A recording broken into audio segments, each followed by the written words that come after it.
Hello मेरे प्यारे साइंटिस्टों, तो कैसे आप सब ठीक ठाक। उम्मीद करता हूँ कि आप सब खैरियत से होंगे। और very good morning, evening, afternoon, whenever you are this beautiful lecture. आज के लेक्चर में मोल करेंगे। मोल हमारे पास क्या है, इंतहाई आसान है। जब तक मैं हूँ केमिस्ट्री में कुछ भी नहीं है, मोल में भी कुछ नहीं है। डिफिकल्ट लगता है ना, अब जो है इसमें कुछ भी नहीं होगा। देखो, मोल हम आम लैंग्वेज में भी इस्तेमाल करते हैं। अगर मैं आपको बता दूं कि आम लैंग्वेज में हम ये इस्तेमाल करते हैं कि प्लान पे बहुत बड़ा मोल है, वो हम तल के लिए इस्तेमाल करते हैं, ब्लैक स्पॉट के लिए इस्तेमाल करते हैं। चेहरे पे ब्लैक स्पॉट हो तो उसके लिए हम मोल का लफ्ज इस्तेमाल करते हैं। इंग्लिश में हम मोल जो है ज्यादातर ब्लैक स्पॉट के लिए इस्तेमाल करते हैं, तल के लिए इस्तेमाल करते हैं। अब देखो, केमिस्ट्री में हम मोल किसके लिए इस्तेमाल करेंगे? हम तो केमिस्ट्री पढ़ते हैं ना, तो केमिस्ट्री में हम मोल इस्तेमाल करते हैं यूज फॉर काउंटिंग। ये हम आदाद शुमार के लिए इस्तेमाल करते हैं। किसके लिए? शुमार के लिए, चीजों को शुमार करने के लिए इस्तेमाल करते हैं। अब देखो देखो एक बात समझो, यहां पे अगर मैं आपको बता दूं कि हमारे पास ये है, ये क्या है? आप बताओगे कि सर ये 12 है। 12 है तो क्या है सर? ये नंबर है, सिर्फ नंबर है ना। क्या है? सिर्फ और सिर्फ नंबर है ना। सही है सर, ये सिर्फ नंबर है क्योंकि 12 है। 12 जस्ट एक नंबर है, जस्ट एक नंबर है। लेकिन अगर मैं 12 सिमिलर थिंग लगाऊं, सिमिलर थिंग, अब क्या है? देखो, नंबर के साथ मैंने सिमिलर थिंग लगा दिया। अब क्या है? अब नंबर तो नहीं है, अब नंबर प्लस सिमिलर थिंग है। तो नंबर प्लस सिमिलर थिंग, इसको हम कहते हैं डजन। दर्जन, डजन हम इसके कहते हैं। क्या कहते हैं? डजन हम इसको कहते हैं। समझ रहे हो ना? 12 similar thing is called dozen. इसी तरह अगर हमारे पास 12 एग है, 12 एग है, तो हम इसको 1 डजन एक का नाम देते हैं कि हमारे पास 1 दर्जन एक प्रेजेंट है। इसी तरह अगर 12 केले हो हमारे पास, तो हम इसको 1 दर्जन केले का नाम देते हैं। अब हम इस तरह तो नहीं कह सकते कि नंबर केले हैं, इस तरह नहीं कह, 12 सिमिलर चीजों को हम डजन कहते हैं। ये बात आपको अंडरस्टूड हो गया। अब देखो, केमिस्ट्री में भी अगर मैं आपको बता दो कि हमारे पास 6.023 10 पावर 23 है, ये क्या है सर? ये तो जस्ट एक नंबर है और इसको हमने एवोगाड्रो नंबर में पढ़ा था। ये एवोगाड्रो नंबर है, बिल्कुल ये एवोगाड्रो नंबर है। लेकिन इसके साथ अगर मैं लगा दो 6.023 10 पावर 23 सिमिलर थिंग,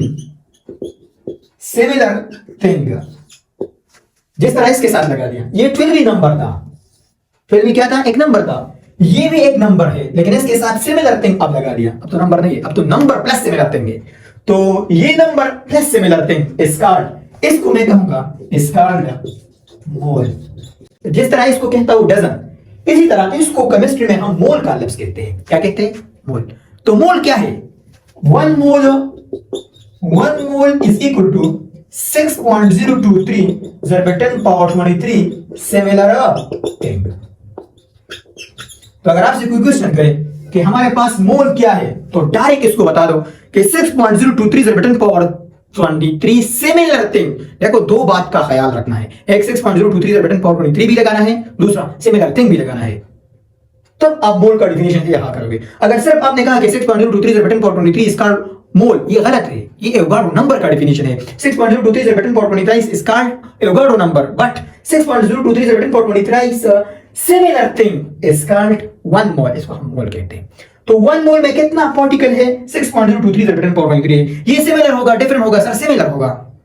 क्या होगा? सिमिलर होगा। अब देखो, 1 मोल is equal to 6.023 10 power 23 similar thing. इस तरह अब सिमिलर थिंग की जगह क्या आ सकता है? एटम्स भी आ सकते हैं, मॉलिक्यूल्स भी आ सकते हैं, वाटरमेलन भी आ सकते हैं, मैंगोस भी आ सकते हैं। जो भी चीज आप लगा दे, लेकिन सिमिलर लगाएं। सिमिलर हमने पुट करना है। 1 मोल इतना है। अब देखो, मैंने आपको पिछले लेक्चर में बता दिया कि हमारे पास 6.023 10 पावर 23 हाइड्रोजन एटम है। तो ये, अब देखो, हाइड्रोजन एटम है, सिर्फ और सिर्फ हाइड्रोजन एटम है, और तो नहीं है ना, हाइड्रोजन सिमिलर है ना। तो इसको हम क्या कहते हैं? 1 मोल कहते हैं। बिल्कुल, इसको हम 1 मोल कहते हैं। अब ये तो हम 1 मोल इसको कहते हैं, सही है। लेकिन इससे पहले मैंने बता दिया कि इतना हाइड्रोजन आ जाए, हाइड्रोजन एटम आ जाए, फिर आपने हाइड्रोजन एटम का जो मास है, एमयू की जगह ग्राम लगाना है। तो ये 1 ग्राम के बराबर है, और ये इज इक्वल टू 1 मोल के भी बराबर है। 1 मोल का तो आपने कहा क्योंकि सिमिलर है। यहां तक कंसेप्ट समझ में आया? बोलो, समझ में आया? मैं इस तरह भी लिख सकता हूं कि 1 mole hydrogen atom is equal to 1 mole की जगह 6.023 ज़रबेटन पावर 23 हाइड्रोजन एटम में भी लिख सकता हूं, क्योंकि 1 मोल बराबर है 6.023 ज़रबेटन पावर 23 सिमिलर थिंग के, तो हाइड्रोजन एटम भी तो सिमिलर है ना, तो मैंने ये लगा दिया। और इतना एटम कंबाइन हो जाए तो ये 1 ग्राम बनाता है, 1 ग्राम हाइड्रोजन एटम बनाता है। सही है, ये इस तरह नहीं कि इसके साथ और एटम भी कंपेयर करो। अब देखो, अगर 1 मोल H2O है आपके पास, इसका मतलब यही है कि 6.023 ज़रबेटन पावर 23 H2O ये मॉलिक्यूल है ना, मॉलिक्यूल है। अब देखो, इसमें कोई और चीज है नहीं है सर, 6.023 ज़रबेटन पावर 23 सिर्फ H2O है, मतलब H2O सिमिलर है। अब जब इतना सिमिलर चीज आ जाए तो हम इसके लिए मोल का लफ्ज इस्तेमाल करते हैं, तो मोल मैंने लगा दिया है। अब इतना H2O आ जाए, इससे पिछले लेक्चर में बताया था कि आपने अगर इतना H2O आ जाए तो आपने ऐसा करना है कि एक H2O का मास क्या है, 18 AMU है। अब ये तो ज्यादा है ना, अब ये तो ज्यादा है, तो ज्यादा का मास भी ज्यादा होगा, तो इसकी जगह आपने डायरेक्ट AMU की जगह 18 ग्राम लगाना है। इसको मैं प्रूव भी करूंगा, कोई बात नहीं। सही है, ये आपके पास 18 ग्राम हो गया। इसी तरह 1 मोल Na आ जाए या NaCl आ जाए, तो इसका मतलब यही होगा कि 6.023 ज़रबेटन पावर 23 NaCl फार्मूला यूनिट ये होगा FU। सही है, FU फार्मूला यूनिट का मतलब है, सही है, कोई और मतलब ना ले। तो 1 mole NaCl is equal to 6.023 ज़रबेटन पावर 23 NaCl फार्मूला यूनिट। अब इतना फार्मूला यूनिट कंबाइन हो जाए तो देखो, NaCl का मास कितना है सर, इसका 58.5 AMU है। अब जब इतना कंबाइन हो जाए तो देखो AMU की जगह ग्राम लगाना है, तो ये आपके पास 58.5 ग्राम हो जाएगा। क्या हो जाएगा, 58.5 ग्राम हो जाएगा।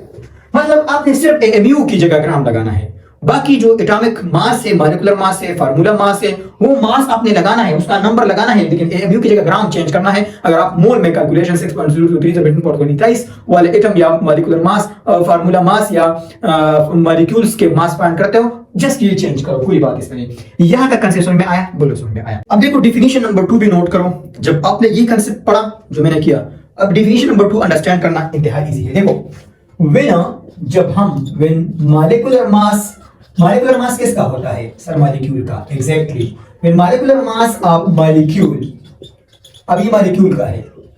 एटॉमिक मास किसका होता है सर, ये तो एटम का होता है। बिल्कुल exactly, atomic mass of atom. And formula mass किसका होता है बेटा सर, ये फार्मूला यूनिट का होता है। Exactly, formula mass of formula unit में FU लिखता हूं, आपको पता है। एक्सप्रेस, ये आपने एक्सप्रेस किया, जाहिर किया किसमें, इन ग्राम में। दैट इज कॉल्ड, इसको हम कहेंगे 1 मोल या मोल, इसको हम मोल कहते हैं। क्या कहते हैं, मोल कहते हैं। अब देखो कैसे।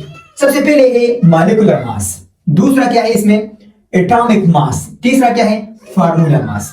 तीन चीजों का मास अगर आपने ग्राम में एक्सप्रेस किया तो आपके पास क्या होगा, आपके पास मोल होगा। अब देखो यहां पे एक और नाम भी लिखो कि मोल का अदर नेम क्या है, मोल अदर नेम।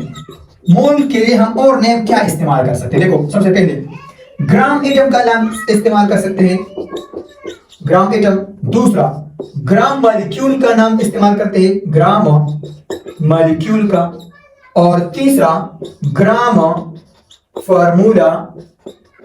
फार्मूला भी इस्तेमाल कर सकते हैं। सही, ग्राम फार्मूला यूनिट या ग्राम फार्मूला भी इस्तेमाल करते हैं। तो ये तीन नेम हम इस्तेमाल करते हैं। क्यों, क्योंकि हम एटम का मास भी ग्राम में एक्सप्रेस करेंगे, मॉलिक्यूल का मास भी एक्सप्रेस करेंगे, और फार्मूला यूनिट का मास भी एक्सप्रेस करेंगे। इस वजह से हम ये तीन नाम इस्तेमाल करते हैं। अभी आपको पता चल जाएगा। देखो, हमारे पास, अगर मैं आपसे कहूं कि हमारे पास 1 हाइड्रोजन एटम है, सिंगल हाइड्रोजन एटम है, तो इसका मास क्या होगा, तो आप बताओगे कि सर इसका मास 1 AMU होगा। सही है, 1.0007 को हम नहीं काउंट करते, बस हम डायरेक्ट लिखते हैं 1 AMU है। एग्जैक्टली, ये सिंगल हाइड्रोजन का मास है। किसका, सिंगल हाइड्रोजन का मास है। 2 हाइड्रोजन एटम का मास क्या होगा, तो देखो एक का ये है, 2 का 2 होगा, सिंपल। तो इक्वेशन के एक साइड को अगर आपने 2 से मल्टीप्लाई कर दे तो दूसरे को भी 2 से मल्टीप्लाई करो, 2 मल्टीप्लाई बाय 1 AMU, इस तरह होगा। इसी तरह अगर हमारे पास 3 हाइड्रोजन एटम आ जाए तो इसका मास क्या होगा, 3 मल्टीप्लाइड बाय 1 AMU होगा। मतलब इक्वेशन के इस साइड पे जो चीज आप मल्टीप्लाई करते हो तो यहां भी मल्टीप्लाई करो, ये मैथ्स का उसूल है, इक्वेशन के एक साइड को जिससे मल्टीप्लाई करते हो दूसरे को भी उससे मल्टीप्लाई करना होगा, वरना इक्वेशन बढ़ गया। अब देखो 3 hydrogen atom is equal to 3 AMU। अगर मैं इससे बढ़ा रहा हूं कि हमारे पास 6.023 से 1023 हाइड्रोजन एटम आ जाए। हाँ सर, यहाँ तो ऐसे में लग चीज लाएगी तो 1 मोल है। एग्जैक्टली मैं यहाँ तक आना भी चाहता था। तो इसको भी मैं 6.023 से 1023 से मल्टीप्लाई करूंगा और यहाँ पे 1 AMU इस तरह। अब देखो इसको हम क्या बोलते हैं, इसको हम बोलते हैं 1 मोल। इसको हम भी क्या बोलते हैं 1 मोल। क्या बोलते हैं 1 mole is equal to 6.023 1023 AMU। सही है। अब ये बात एक्सपेरिमेंटली साबित हो गया है कि हमारे पास इतना AMU आ जाए, मतलब आप AMU का मास इतना ले, इतना नंबर ऑफ AMU का मास ले और आप इसको वेट करें तो वो 1 ग्राम का होगा, इक्वल होगा। ये एक्सपेरिमेंटली फाइंड किया गया है। तो 1 mole of hydrogen atom is equal to the 1 gram. ये किसके बराबर है 1 ग्राम के बराबर है। किसके बराबर है 1 ग्राम के। अब देखो अगर मैं 1 ऑक्सीजन एटम लो या 1 कार्बन एटम लो तो 1 कार्बन एटम का मास क्या है वो तो आपको पता है 12 AMU है। सही है। 1 कार्बन एटम का मास 12 AMU है, जिस तरह कि 1 हाइड्रोजन एटम का मास 1 AMU है। अब देखो अब यहां पे मैं कहता हूं कि 2 कार्बन एटम का मास कितना होगा, तो इक्वेशन के एक साइड को आपने जिससे मल्टीप्लाई कर दिया दूसरे को भी इससे मल्टीप्लाई करो तो 2 मल्टीप्लाइड बाय 12 AMU होगा। सही है। इसी तरह इस नंबर को मैं इंक्रीज करना चाहता हूं। मैं आ गया 6.023 1023 carbon atom is equal to, यहां पे भी मल्टीप्लाई करूंगा सेम 6.023 1023 मल्टीप्लाइड बाय 12 AMU। सही है। इस तरह मैं लगाऊंगा। अब ये किसके बराबर है, ये तो मोल के बराबर है क्योंकि सिमिलर है। तो 1 mole carbon atom is equal to, अब देखो इसको मैं इस तरह लिख सकता हूं 6.023 1023 AMU मल्टीप्लाइड बाय 12। इस तरह लिख सकता हूं ना, क्योंकि दोबारा इससे ये आता है। सिर्फ इसका AMU मैंने इसके साथ लिख दिया। सही है। अब इतना AMU किसके बराबर है बेटा, सर ये तो 1 ग्राम के बराबर है, यहां पे भी आपने बताया एग्जैक्टली।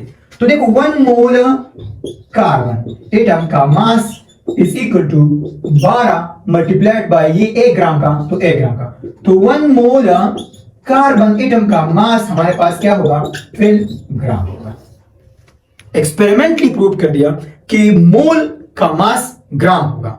मतलब ये कि एक एटम का मास है AMU वाला रिलेटिव एटॉमिक मास है, उसका एवरेज एटॉमिक मास है, उसकी जगह डायरेक्ट ग्राम लिखो मोल के लिए।